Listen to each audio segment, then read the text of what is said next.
Welcome to Al Ginkgo, your virtual campfire talk with fellow eclectics, kindling knowledge synthesis.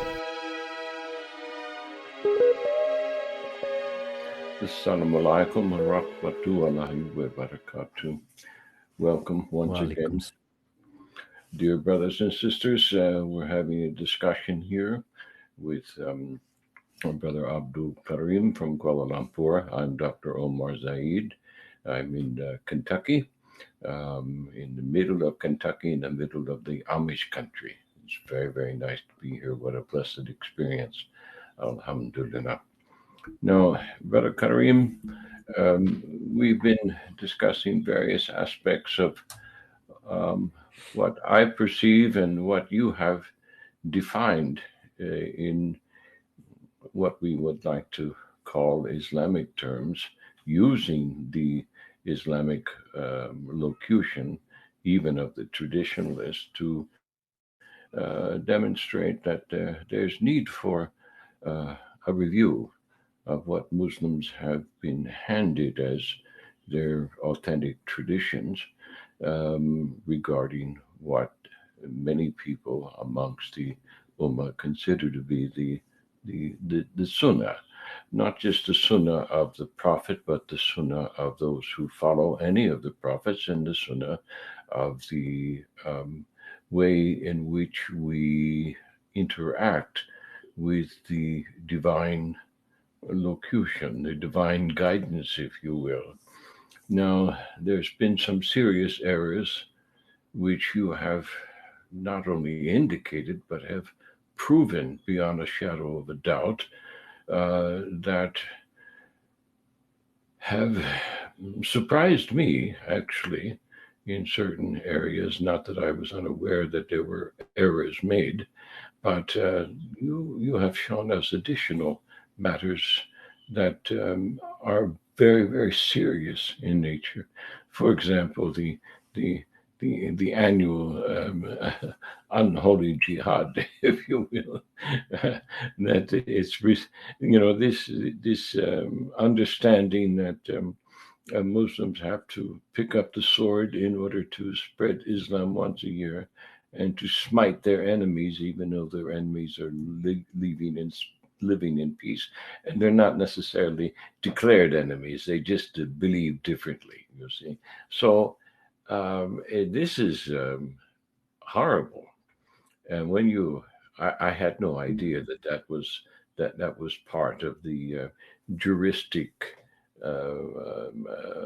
statement by many of the people who are considered to be the major spokesman of divine guidance for the Ummah. That's a horrible thing to contemplate, and it allowed me to vindicate, even in my own mind, saying that the Christians are correct. They're these people are literally given over to spreading Islam by the sword. Now, I know from having very many discussions with other ulama while I was in academia, that most ulama did not agree with that. I mean, I never heard that position before. And then I come to understand through my conversations with you is that it's an undiscussed matter. You see, they know about it, but they just don't want to talk about it, which makes it even worse. You see, it's a worse offense, because that's a kind of hypocrisy, and the Quran makes it very, very clear that Allah is in great disdain, holds hypocrites in great disdain, if not the greatest of disdains. So we've discussed that. We've discussed some other things. We've discussed the fact that the traditions are, for the most part, the greater majority of the traditions are manufactured, and they cannot be relied on. So this is a serious matter that I would like to pursue even further with you, especially since we come to this um, agreement last week of what is it that we used? The paraphrastic um, shirk, paraphrastic. That is paraphrastic shirk is a useful phrase, I think, because and I'm glad for you, glad that you introduced this to us because I I knew that legalism was a problem in Islam, and the moment you become a legalist, you're reducing divine guidance. You're essentially putting um, revelation into a box, and you're saying, "Hey, we're the ones who that we meaning us jurists, you see, we're the paraphrastic jurists, you see, we're the ones who understand the Quran most thoroughly, and it's not really possible for you to understand the Quran in the same manner. So, therefore, you must listen to us and then blindly follow. So this taqlid is also part of the Sunni perspective. And I didn't expect that. I just thought, well, taqlid was something that was done by extremists, you see. Lo and behold, what you're disclosing in our conversation is that the Sunnis themselves, as a sect, one of what 73 are extremists. You know, if they accept this position, if they accept the position that there's no more ijtihad, if you will, in other words, we're not permitted to look at the Quran ourselves and try to discern what it is that the revelation is truly telling us. We have to listen to them. You see, they're the ones who are telling us. And then on top of all this, we find out that, hey, many of these so called scholars of days gone by were Persians, you see. And not only were they Persians, but they were crypto Jews who took on Arabic names or Persian names. And God knows, how are we supposed to know who's who? You know, amongst these Jews who are not Jews, who are pretending to be Muslims, who are not Muslims, and then they throw in their bias into the um, interpretations of not only the Quran, all right, but the traditions also, which most of which are fabricated, and they throw their bias in there, and then we're supposed to memorize, you know, the next generation of scholars for the last 1200 years, 1400 years are supposed to memorize what they have told us, what they have taught. Well, this sounds to me like it's just a manufactured consensus and a form of mind control or indoctrination. And I know from my own studies of the mystery religions, which may have, in many cases, started off as valid doctrines first presented by prophets to the individual nations, but they all became corrupted after 200, 300 years. So that appears to to be what's happened to Islam. Now, if that's the case, and we have been indoctrinated, and part of the indoctrination we know now is educational propaganda, which begins at a very, very young age. And we teach children to place their loyalty, their trust in God and country by saluting a piece of rag on a stick, you see. So Muslims have been taught the same thing. They're going to salute a flag that has the star and crescent on it, and that's a form of idolatry. And the star and crescent represents ancient gods, which were represented by idols in the Kaaba, which we understand, if the tradition is correct, that our prophet destroyed, just like Ibrahim. Abraham destroyed them, 2,000 years before him. So this is a mess. It smacks to me of intellectual and theological fitna, every which way you turn. And if that's the case, then we need to look at the Quran, we need to look at the history of Islam with a fresh perspective. Now, I know that I have been, you know that I've been having discussions with Brother um, Instructor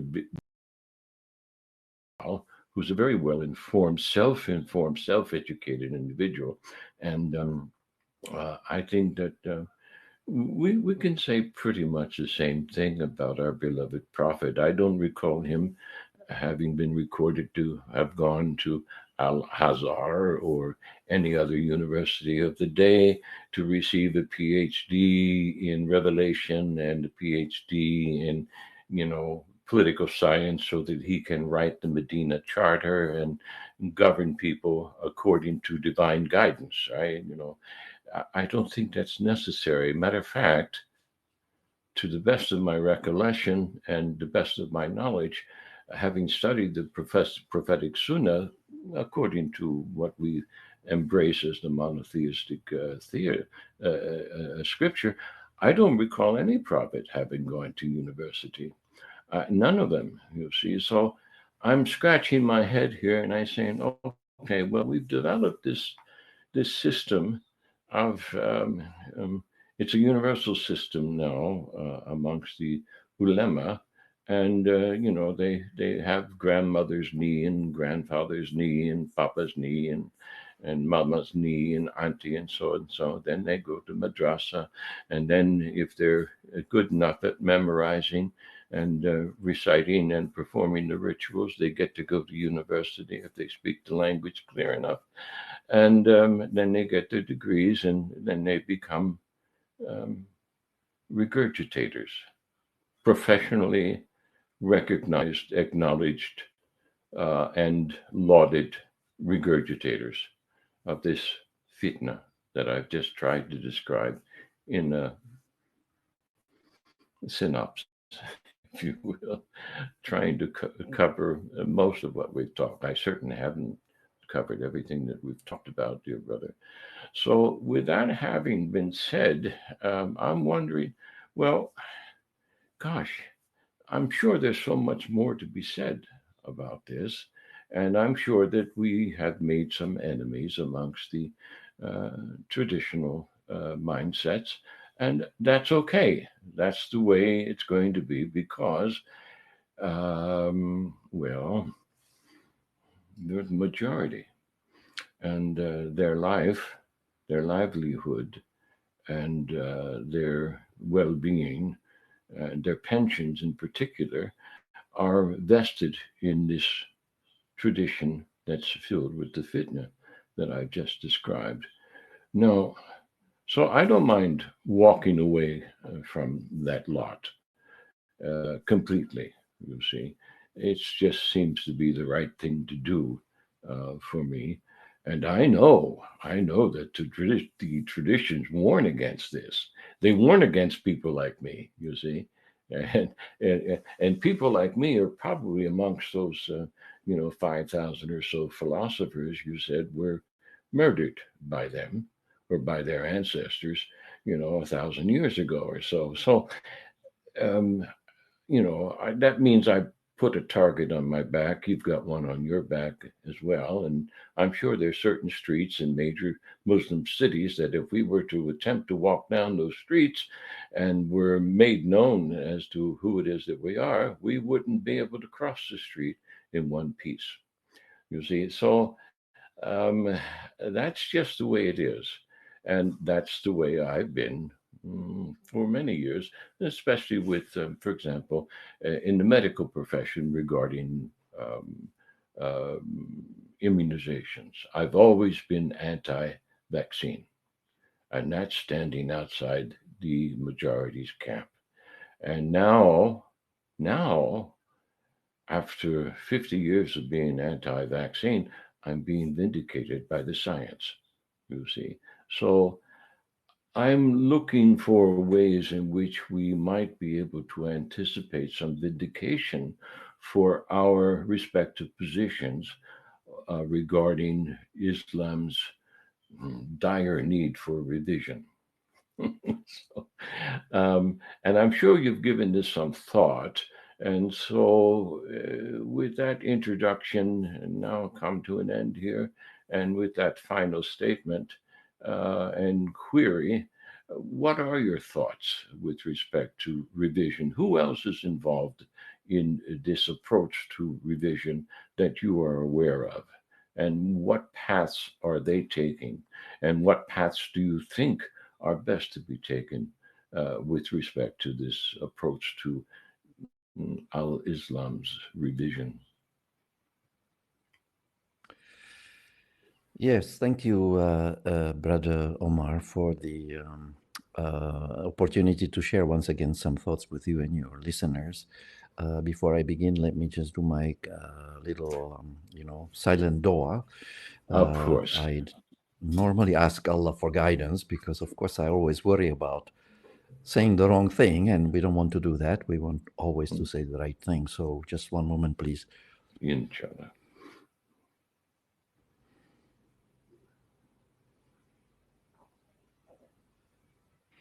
So yeah, thank you. Just want to begin by mentioning that this the fact that you did not hear or know about this a whole lot about, or did not hear much about this jihad al talab or war of aggression, spreading Islam by the sword. Actually, I encountered other people who basically told me the same thing. I recently spoke with a friend who is actually running a major think tank here in Malaysia, very high profile think tank, and he told me the same thing. He told me this is the first time he's hearing about it. And he has been in the business for about 10 years. His institute was opened about 10 years ago by none other than Tariq Ramadan, and he also hosted a guest, Mustafa Akyol himself, a couple of years ago. And so I was a little bit surprised that he didn't hear about it. He said, that's the first time I'm hearing about it. In fact, he asked me for a copy of my latest book, so I gave it to him because he wants to have a closer look. Also, another friend informed me, he is in the UK. Again, he's been a Muslim for many years, and he's Malaysian also, but not sort of like living as an expat in the UK. He also told me that he was not, he only heard dimly about this concept, and when he mentioned it in the clubhouse in one of the rooms there, with quite a few Sunni brothers and sisters in it, nearly everyone, with one exception, never heard of this concept of jihad al-talab. They were quite shocked and surprised. So, of course, why is that? Well, I think the reason is that, traditional ulama don't like to talk about it because it doesn't reflect very well on the scholarship, you see. Because, and I even remember, as I referred to earlier, to my own boss for 10 years, Professor Dr. Muhammad Hashim Kamali, who was and still is the chief executive officer of the International Institute of Advanced Islamic Studies here in Malaysia. Even he mentioned one time in a meeting that the concept of the conflict between Darul Islam and Darul Harb, or the House of Islam, House of Peace, and the House of War, is a juristic invention that there was no support for it in the Quran, you see. So that was a clue, but I didn't really become more interested in this until later during my stay in the institute. Quote unquote, the juristic invention. Yes, quote unquote. Yeah. So and I didn't become aware of it until I began to write my paper on jihad. And interestingly, when I was writing my paper on jihad, that was the only paper that actually he stopped me in my tracks and prevented me from completing. You see, I think I told you about that email I got from the head of human resources saying. And so did, now, and did I was he ever explain why? No, he didn't, but I think I know why. Because he didn't want me to start lifting up these stones and finding all these snakes under the stones. Because he himself said that I'm the kind of guy who, quote, leaves no stone unturned, end of quote. He told that to our chief operating officer. She told me, you see. Because I like to know, I just don't like to be in the dark, basically. I've been taught that way. I like to have a certain amount of, certainty and yaqeen. I don't like this, ambiguity, basically. Maybe some psychiatrists or psychologists would say that I have a low tolerance for uncertainty, and I do. I don't like that condition of, being neither here nor there. So anyway, after I left the institute, I returned back to that paper, and I realized to my horror that the jurists have actually developed this doctrine of a war of aggression, which is completely diametrically opposed to the teaching of the Quran. I was thinking, how on earth did they get away with this? How come nobody objected? Because in the literature, I don't find a single scholar who objected to this doctrine, although I heard one source say, but I'm doubtful whether it's the correct rendition, that Ibn Taymiyyah was opposed to, jihad al-talab. But from another source, I read that actually he supported it. And there's an excellent book on this concept of jihad al-talab, by the way, written by Usama Hassan and Saleh Ansari. The book is published by the Quilliam Foundation in the UK. You can find it online on academia in PDF format, and the book is called Tackling Takfiri Theology of Terror. And it is basically a rebuttal of the explanation of jihad by the chief ISIS, the terrorist group ideologue. I forget his name, but it's in the book. You can find it there. They are taking basically point by point and rebutting his extremist statements about jihad al-talab. But what was really horrifying was not that the leader or one of the ideologues of ISIS was expressing this. I wouldn't expect anything else from somebody from that group. Of course. But what was a real shock, that the traditional ulama actually supported this. And here are some names that are mentioned in that book, beginning with, are you ready for this? None other than Imam al-Shafi'i. Imam al-Shafi'i apparently supported the doctrine of aggressive war or jihad al-talab on the basis of the alleged abrogation of more than 100 peace verses by the verse of the sword, Surah number 9, verse number 5. And another name that is well known in jurisprudence, that of Ibn Hazm.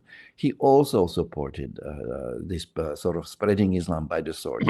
What these folks are forgetting, an old adage that many non-Muslims are familiar with, which is that the pen is mightier than the sword, you see. And that is what the Quran teaches us also. The real true jihad is the jihad of the pen, propagating, Islam through peaceful preaching. And I don't deny that this actually happened. Yes, there was peaceful preaching also. How much, of course, is a matter of debate. But there was also attempts to spread Islam by the sword. And if you like to consult another source, you can look at Muhammad Shahrur's book, Quran, Morality and Critical Reason, and he goes into extensive detail. By the way, the book is available in English in PDF format. It's the only Yes, I have a copy one of of it. his Thank you. Yeah, and it's the only one available so far in English. The others have not yet been translated.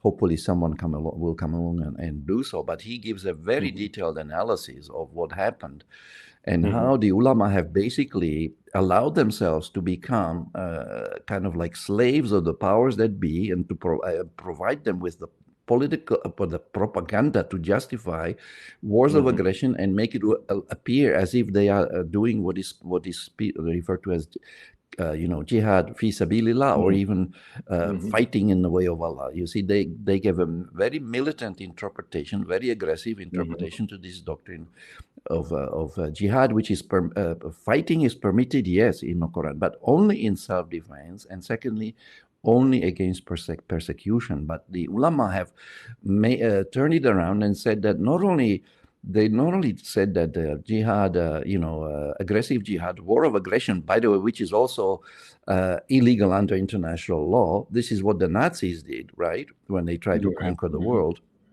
And many of them were hanged after the Nuremberg trial as war criminals. So here, some of our traditional ulama are telling us that it is not only permissible to wage a war of aggression, but they go a step further. They say it is actually a religious requirement, believe it or not. It is the sixth pillar of Islam, they claim. Now, That's this is astounding. A religious outrageous. requirement. Good, that's outrageous. Yeah. Yeah. This is. Can you compare that, for example, to the doctrine that became known as manifest destiny in the West? Is it Yeah, similar? in fact, I was about to. Yeah, in fact, I touched on it in one of our previous meetings. Yes, Mm-hmm. it is very similar to Manifest Destiny. And also, Mm-hmm. we could, because America back in the days of Teddy Roosevelt felt that Mm-hmm. they had a message for the world. Some people even talked about the white man's burden. You Mm-hmm. remember, spreading Christianity Yes, to yes, those of course. African people and what Mm-hmm. have you. And I heard, I think it was Bishop Desmond Tutu who said that, well, when the white man came to Africa, we had the land and they had the Bible. And then they Yeah. said to us, "Come, let us pray." And when we finished praying, we had the Bible and they had the land, you see. Yes. So it wasn't very good in that sense. Mm-hmm. So, and then we Mm-hmm. also have the concept of, gunboat diplomacy. Remember, the British sailed up the river to Mm-hmm. the Chinese emperor's palace. They pointed their cannons in their ships on his palace and said, "Listen, Your Majesty or Your Highness, please sign over to us Hong Kong for 99 years. If you don't, we will blast your palace into smithereens." So Mm-hmm. it seemed that the Chinese emperor found it to be a Mm-hmm. rather convincing argument, and so then he signed over, Mm-hmm. Hong Kong for 99 years to protect his palace. So that is what we call gunboat diplomacy. So now Mm-hmm. I don't know whether we want to take it any further than that, but the enforcement of particular ideologies in different parts of the world is nothing new. Even the communists had that agenda. I remember when I was growing up as a boy in at that time communist Czechoslovakia, we were also taught that communism will win the whole world over. It's just a matter of time before we defeat Yes. those greedy capitalists, you see, or whatever. Yeah. I This remember was Khrushchev sinful. making that statement as well. Yeah, exactly. So you see, this is the kind of zeal, and of course, the Nazis had a similar concept, didn't they? So I'm just sometimes wondering whether there's not more than just an element of something that that we could use the word fanaticism, you see, to describe this kind of movements, because Well, it's many of these people. What do you yeah, think? You think it's too strong it's a word greater. to use? It's greater than fanaticism. It's conviction on the part of these people that they think they have the divine right to take the world. They're the chosen ones, and it's not just something you can attribute to the, what we want to call Bani Israel, for example. Um, it's something that supersedes that, because once you understand the mystery religions a little bit more, like I do, I've spent some time studying them. I'm certainly not the greatest expert on them, but there is for example, there in some of the degrees of initiation, there is a step that's called the Jew. You see, and once you attain that step, anyone can attain that step. You don't have to be a Jew to attain that step along the way. It's one of the Freemasonic initiation rites.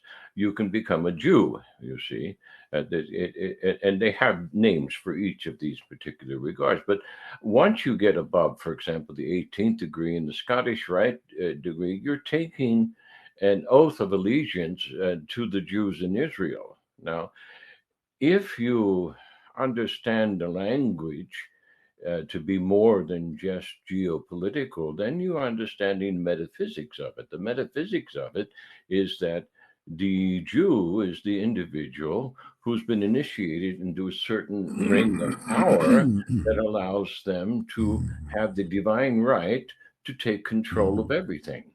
You see, they are the chosen ones. Now, I know they teach the Jews who are going to, Friday services for the Sabbath. They teach them that they're the chosen ones. But in the initiation circles, anyone can become a Jew. You see, at that particular rite, you just have to fill the requirement. You have attained all the other degrees, and then once you get to that degree, you're a Jew, you see. And even if you don't get to that degree, the ones who are at the lower degrees, you see, you have taken an oath of allegiance to the Jew.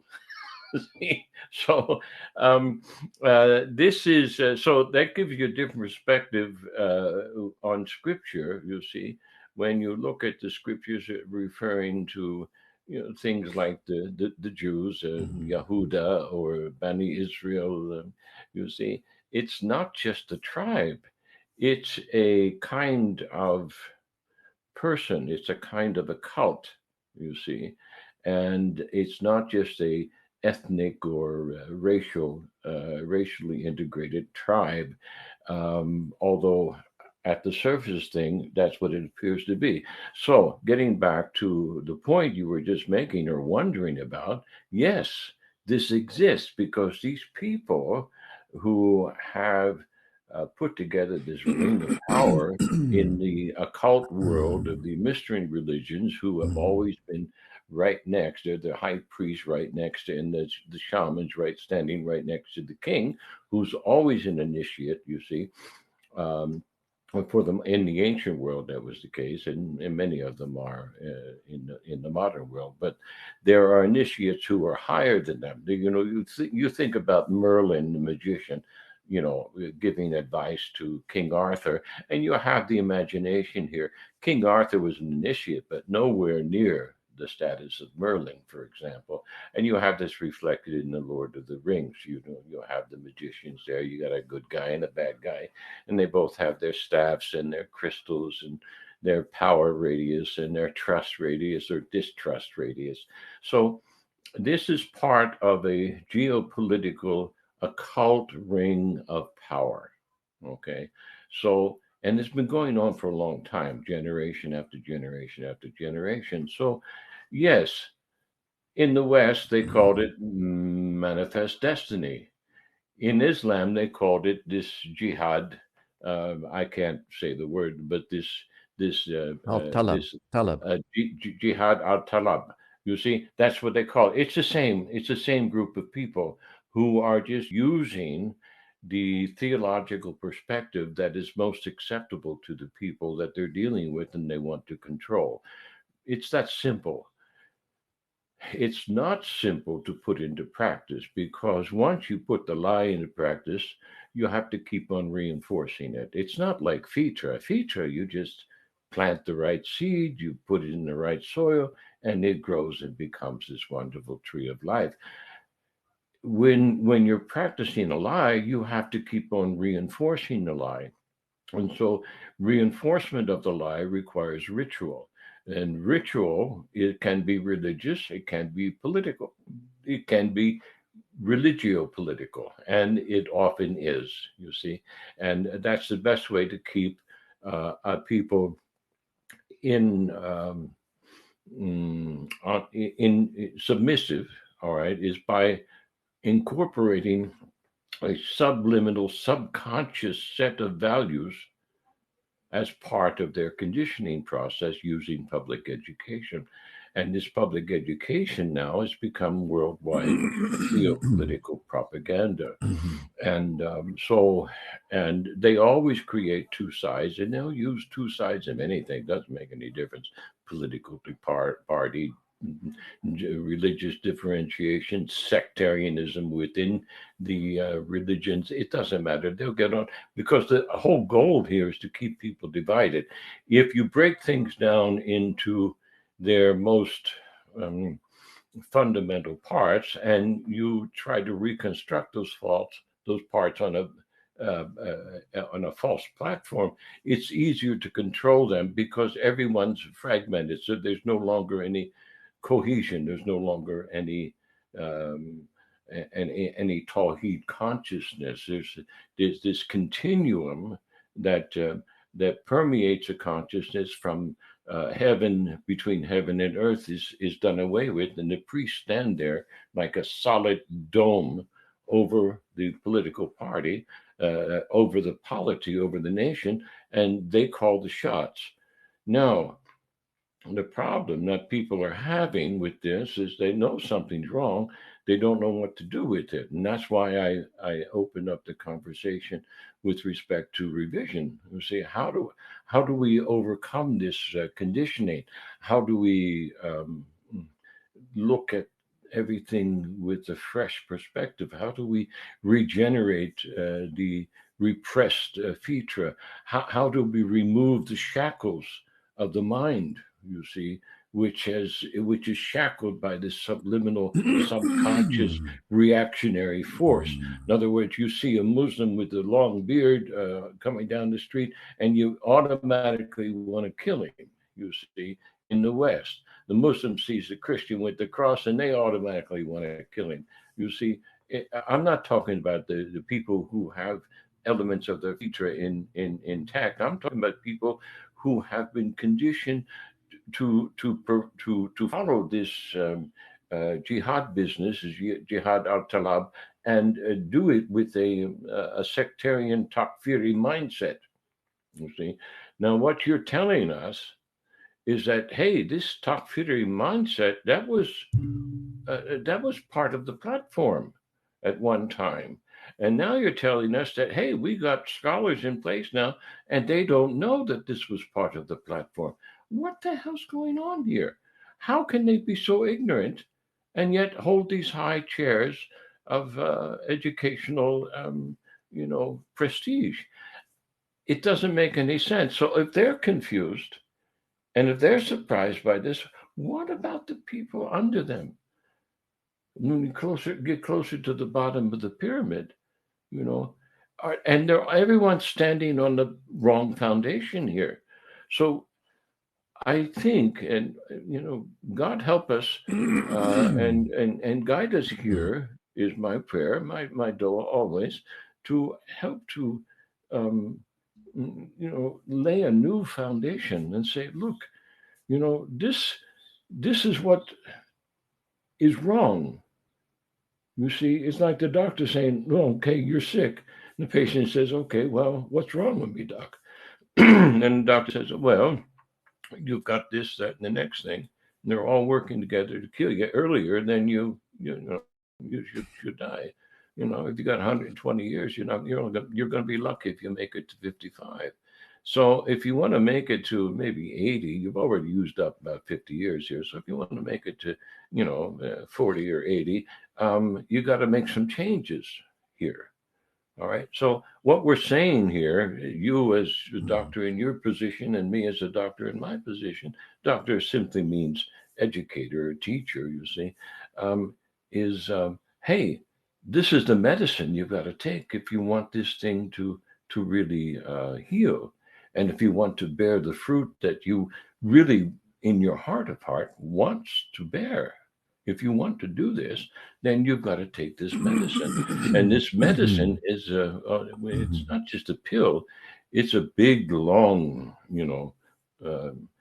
prescription of various types of books or teas or whatever you want to call them. Called they all fall under one heading, and that's revision. You see, and the revision means to go back to the root. And the root here is to go back to the Quran, the scripture itself. And then I'm finding out through people like Instructor Bilal, hey, we've got to go back to the letters themselves. You see, we have to examine the words, re-examine the words in terms of what the letters actually mean, because the letters, each letter has a specific meaning. And when you throw them together like this is what Allah was indicating. So that when Allah's indicating one thing and you're thinking in literal terms, you're far away from the guidance that was provided by our beloved prophet. You see, so, and he didn't go to university. So that kind of explains, you see, why these exalted PhDs are shocked.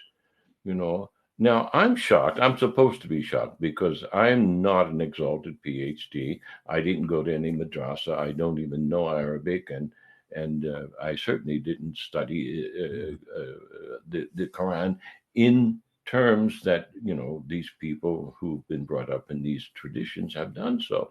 So when I hear about these things, I said, "Oh my God, wow, gosh, how could they get it so wrong?" Is my because I know as a scientist, what medicine has done, what doctors have done, and what errors they've made and are still making, and they've got wrong. You see, So I'm looking at this, and these got 1,400 years of this tradition, and I'm saying, well, why don't they know? Allopathic medicine has only been around for 150 years or so.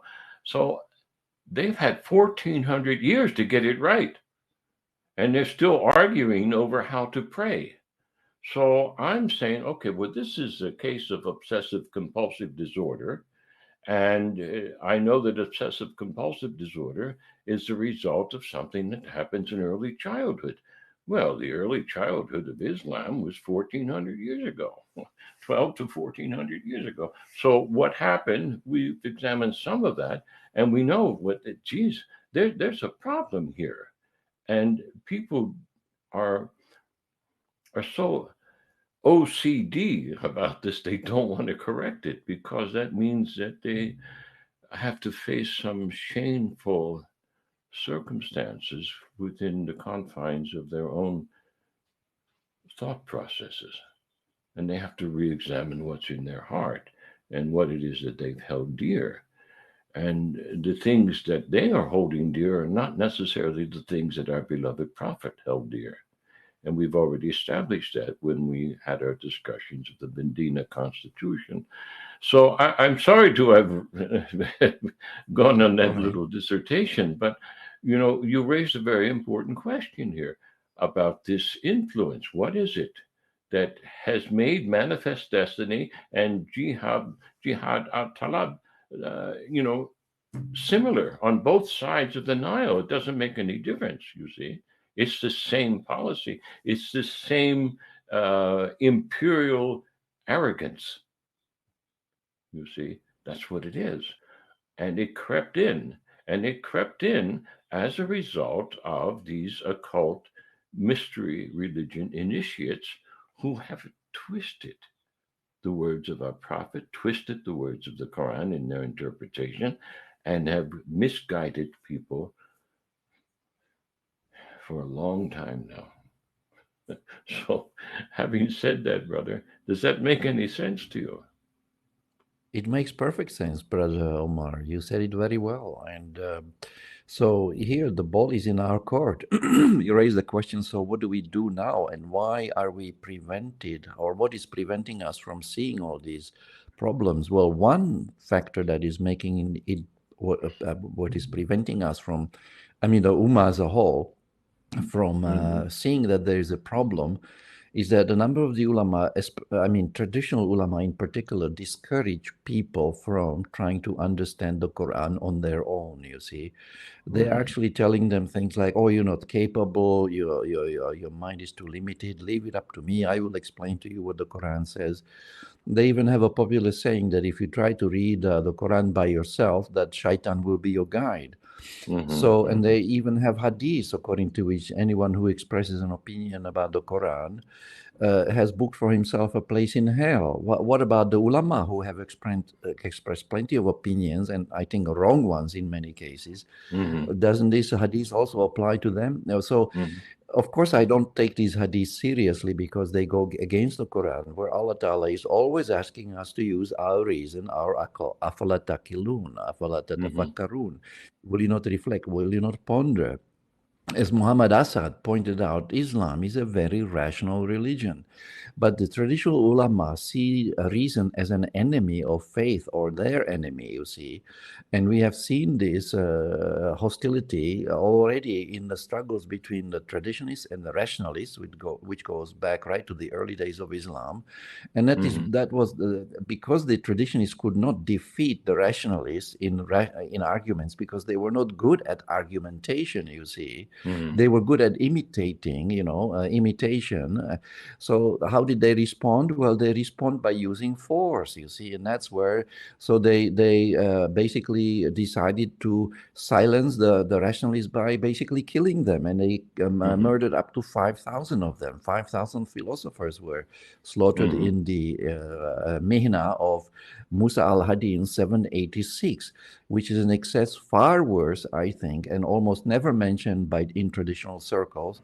This event was actually, it reminds me of the reign of terror in the French Revolution, exactly 1006 years later in 1792, where Yes. something very similar happened. It's just that in this case, it was the traditionists who were on the receiving end when 16,000 of them were the supporters of the monarchy, were beheaded at the guillotine by the so-called vanguard of the rationalists of the Age of Reason or the Age of Enlightenment, led by Maximilien Robespierre and the Jacobins during the French Revolution. So, some Muslims are fond of saying that we had this first and we had that first, like we had algebra first, we had optometry first, and so on.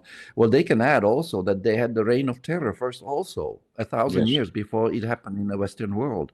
And that's not all. We are talking about, the manifest destiny. They can, traditional Muslims can claim to have a first in that too, because the framing of the conflict between the Darul Islam and the Darul Harb, how is that different from Samuel Huntington's, theory of the clash of civilizations? To me, it's pretty much the same thing, you see. So the Muslims already had a concept of the clash of civilizations, again, 1,000 years before the Western people came up with it. So these are all aberrations. I think they resulted from basically distancing from the Quran due to the repression of reason, because the moment the reason was, rationality was repressed, this incapacitated Muslims from understanding and therefore following the Quran. Repression of reason makes it impossible for a Muslim to understand the revealed word of Allah and from following the revealed word of Allah. So after basically silencing the voice of reason, the tradition is said to the people, okay, now come turn to the hadith, turn to tradition. And that was the second fateful step, you see. First, repression of reason, silencing of reason and the rationalists, in some cases by literally killing them, and in a second case, by turning to the traditions. And then for those who had any doubts about why they should follow the report of Ibn Fulan and Abu Fulan, the ulama, traditional ulama, responded by saying, but brother, you have to follow this because this is also wahi, or this is also revelation. Don't you know that? So they came up with the doctrine of dual revelation, and they basically placed the words of human being on par with the words of Allah.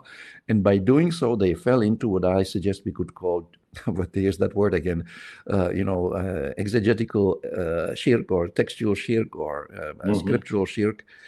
And so, yeah, whatever. So even the hadiths, you see, they are paraphrases of the words of the paraphrases of the words of the Prophet. That's what the word paraphristic means. It means altered by paraphrasing. Yeah. So here they are expecting people to believe that paraphrases of the alleged words attributed to the Prophet, these paraphrases are equal to the words of Allah. Can you believe this? This is unbelievably preposterous.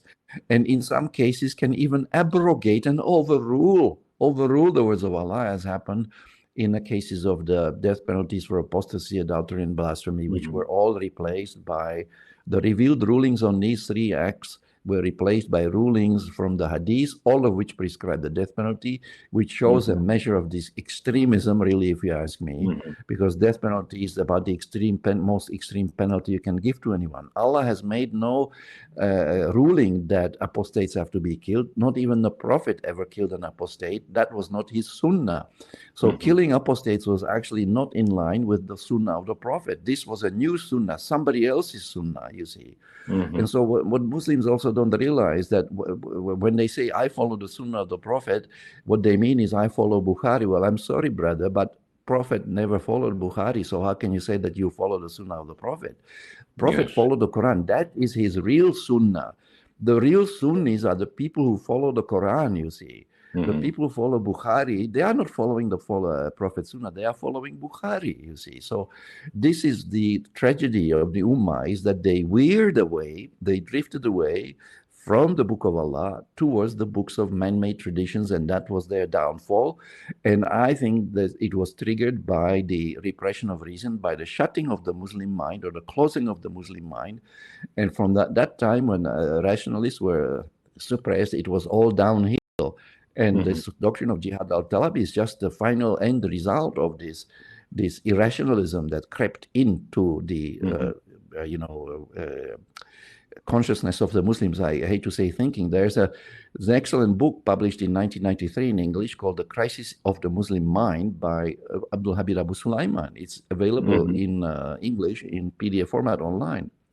And he talks about this as well, that the methodology was really a very problematic methodology that was adopted by traditional ulama, really allowed the repression of reason, also allowed many unwarranted accretions and irrational assumptions and practices to enter the Islamic worldview, such as, for example, the perceptions that the Quran is ambiguous, incomplete, and incoherent. These are blasphemous statements, but they are part of mainstream traditional tafsir, believe it or not.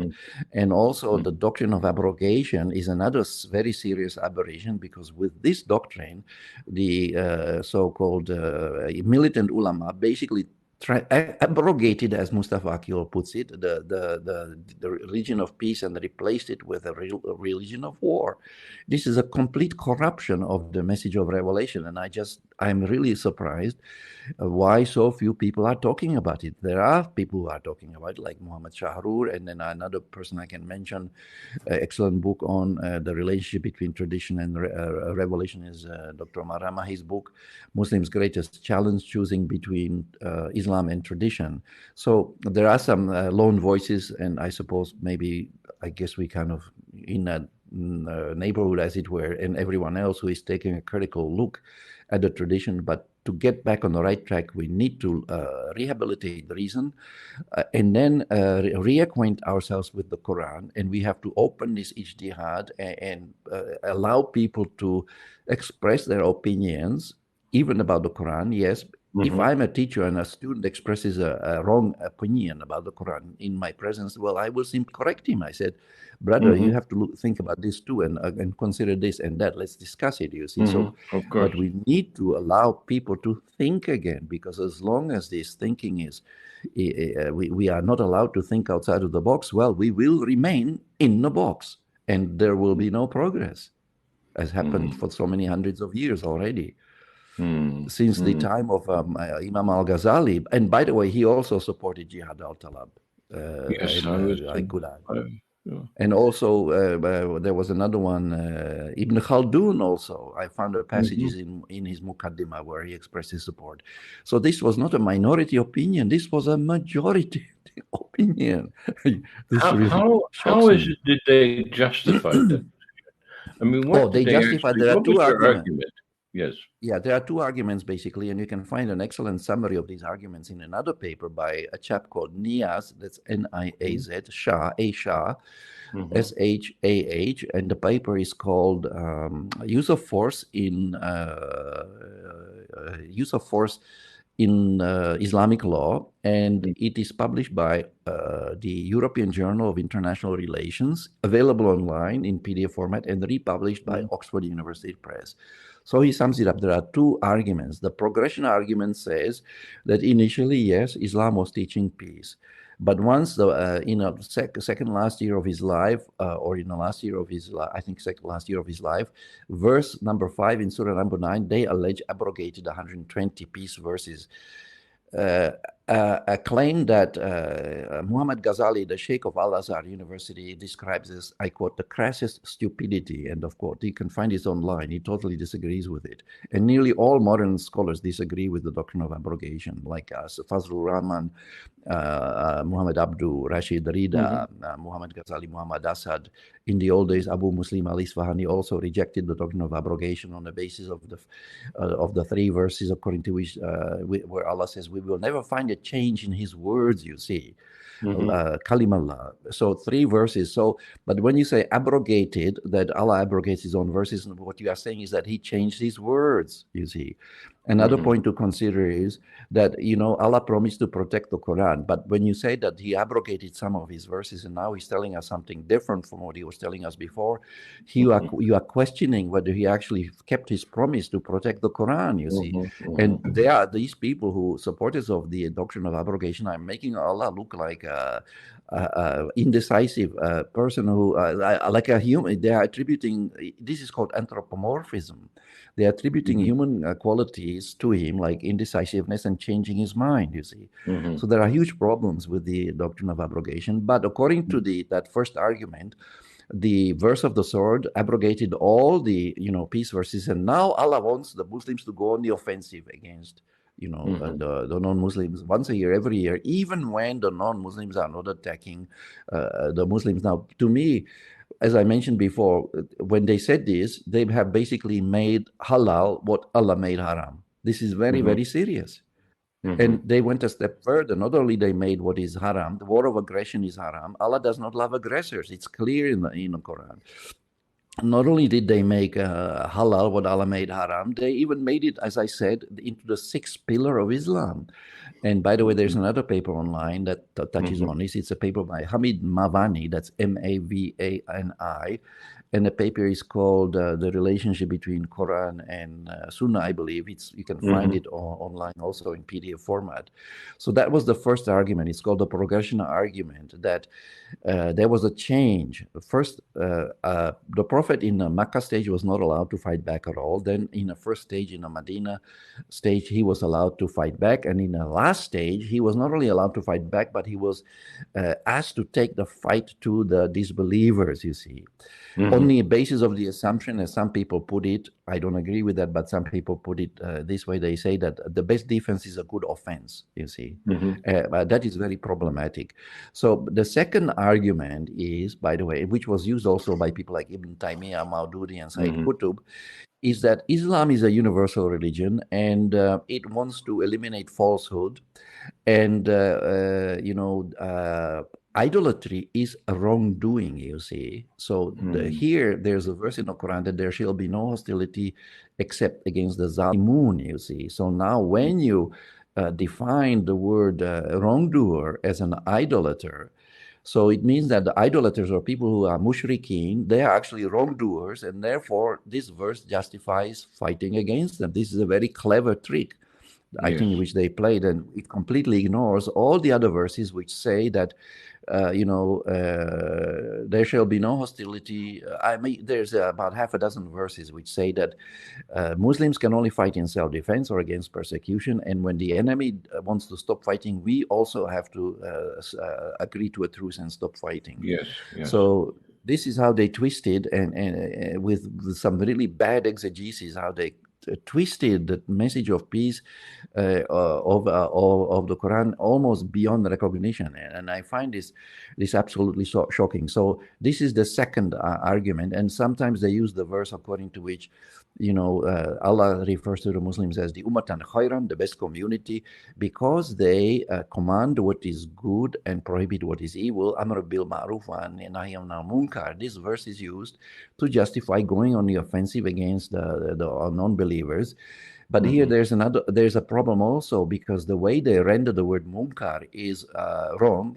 They are falsifying the meaning of munkar, because as Omar Ramahi points out in his book, the word nahi means to discourage. It does not mean to prevent or to prohibit. It does not imply tahrim or prohibition. So in other words, the nahi means to discourage through a discussion, through talking, not through fighting, you see. So this is where they cross the line and become extremists, as far as I'm concerned. The people like Ibn Taymiyyah and Said Qutb and I have seen these in the translations. Yeah, of course. Because they have been influenced by this very problematic poor tafsir. The traditional tafsir is, riddled with problems, and I don't know, shall I say paraphrastic shirk? It is huge problems. So huge problems. There are several approaches. There are several approaches and several verses that they've used to justify this position. Yeah. So the words, the verses that don't agree with them, they just abrogate it. Is that what you're saying? Absolutely. They just exactly. They're just saying, well, God changed his mind because exactly. The prophet's circumstances changed, and now he had a political platform, and he had arms behind him, and he had a polity behind him, and so that changes the whole thing. Goodness me, what happened to Tawheed here? You see. Exactly. Well, Tawheed was compromised, and very seriously. The moment the ulama declared the hadith to be equal to the Quran, they have fallen into shirk. Yeah. textual or what do you call it? Scriptural shirk, because they Yeah. gave a partner to the Quran. Now, can you give a Yes. partner to the Quran without giving a partner to Allah? I don't think so. Hmm. And this shirk was actually exaggerated and exacerbated when they claimed, in addition, not only Hmm. did they make the hadith equal to the Quran, they elevated it above the Quran, above the Hmm. Quran. And Above they the did Quran. it in Yeah. three ways. They claimed that the hadith will explain the Quran, you see. So they set up a furqan, above Allah's furqan, you see, a Hmm. criterion for judgment to judge the words of Allah. So now the words of human beings, the hadith narrators, transmitters, are going to judge the words of Allah. Can you believe the audacity or the That's chutzpah, if you like, of this? yeah. So, so they are Yeah. placing absolutely unbelievable. And then Hmm. they're not happy with that. They go a step further. Oh, the Hmm. hadith can also abrogate the words of Allah. A human being can cancel the words of his own creator. Have they lost their mind? I think they did. Then they Hmm. didn't lose their mind. They voluntarily gave up using it. They voluntarily sacrificed their minds on the altar of tradition because they believed that this would make them better Muslims. Sorry, that is So not the this case. And then this whole thing enabled them to justify their sense of arrogance and superiority over absolutely, non-Muslims, yeah, over yeah, other people who had yeah, a yeah, polytheistic theology, yeah, and yeah, instead of preaching to them, they just, oh, it's just easier to kill them, and well, yeah, gosh, exactly, yeah, if we kill and them, then we can take what's theirs and make it ours. You see, I call this exactly, keeping up. In some of my papers, chapters in my various books, I call this keeping up with the cons, which is pretty, you yeah. know, Well, it's pretty yeah. much what took place. Well, Well, this, yeah, yeah, go ahead. and this is what the Abbasids did to the Mongols. They Yes, yes. killed them Hmm. and then they robbed them of their property. This was armed Yes. robbery. Hmm. And it brought a reprisal which wiped out the Yeah, Abbasid civilization, and a million people died as a response to this unbelievable provocation. yeah, You yeah. see. Well, I would like to close here, brother, if you don't mind, Yeah, but with sure. the thought that Yeah. maybe next week give some thought to the golden age. And it comes to mind here as you're discussing this because there was a golden age, and Yeah, there was, yeah. the thing that irked me about it when I was amongst the ulama was that they were preoccupied with this golden age, as if that was the be all and end all of Islam. You see, and I kept on saying, well, why haven't you gotten beyond this? Don't you see that the golden age ended? And did you understand why it ended? And what were the forces that worked that ended it? You see, no one's talking about that. They keep on harping on the wonderful things that happened and ignoring again these undercurrents. You see that we are, we're turning over some of these stones here. So maybe next week we can turn over some of the stones that lay at the foot of the golden The age. golden age. Yes, Yeah, maybe we'll find some gold under those stones in this yes, land, maybe. So thank you rather than very some much. snakes. My Yes, pleasure. some My pleasure. snakes as well, some vipers. Okay. Um, Thank you very much, Brother Karim. I always appreciate your perspective, and I look forward to these Inshallah. meetings. Inshallah. And I know Inshallah, me for too. some of our listeners, some of these things seem to be repetitious. But every time we repeat the pattern, we also develop it, you see, and something's added to it, and something is explained in a different light, according to a Tawhid perspective as well, and that's what's missing in Islam, this Tawhid perspective. So we're trying to open up those doors to Tawhid with this approach to revisionism, and I thank you one and all for joining us.